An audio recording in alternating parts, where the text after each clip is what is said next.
Hello, Morongo Basin and listeners around the world online at Z107.7fm.com. This is your Z107.7 local news for Sunday, January 26th, 2025. Reporter Heather Clisby joins us with a conversation she had with Greg Herring of the First Class Miners Club.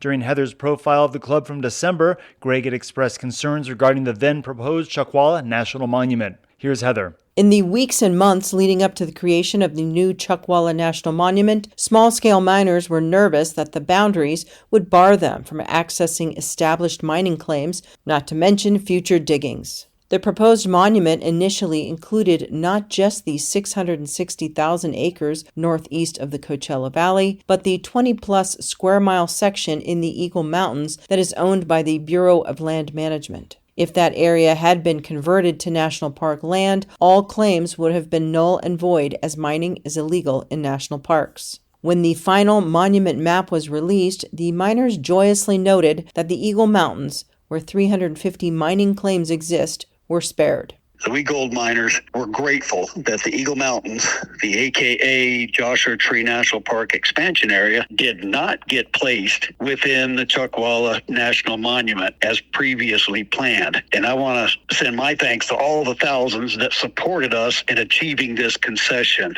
He stated that he and many others made calls to Congress, wrote to the White House, and more than 2,200 people signed his petition.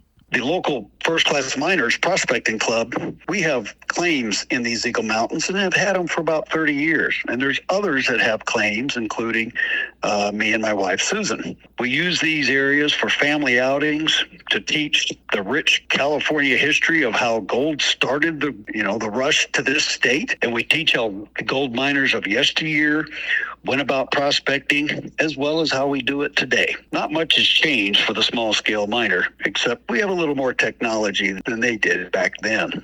The main technological benefits are the four-wheel drive vehicles to access these remote areas and the metal detectors that help pinpoint digging spots. Otherwise, these hobbyists use only hand tools as the original prospectors did in the late 1800s. Herring also noted that for many disabled veterans like himself, the small-scale mining has become an important form of communal therapy for those facing physical and mental disabilities. But Herring believes there is still work to be done. I am meeting next week with the Blue Ribbon Coalition, who fights a lot of these battles when the Antiquities Act is abused beyond what its original intent was, and more land is locked up under monument designations than is required to protect those specific areas that, in this case, Native American sites that need to be protected.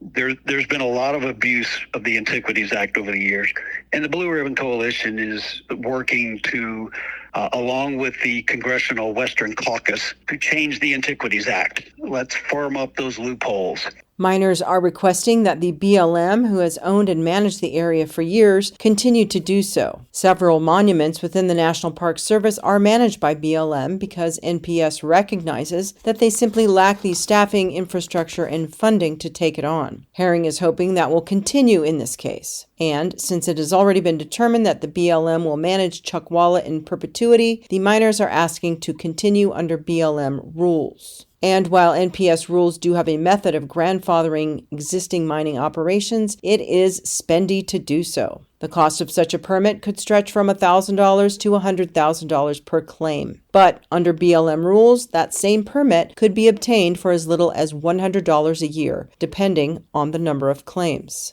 So far, we have been successful in keeping at least the first-class miner claims. I would like to go on and help with the support of the Blue Ribbon Coalition and another organization called Public Lands for the People, and see if we can't get these other concessions in place so the small-scale miner can continue to do what they do. Reporting for Z107.7, I'm Heather Clisby.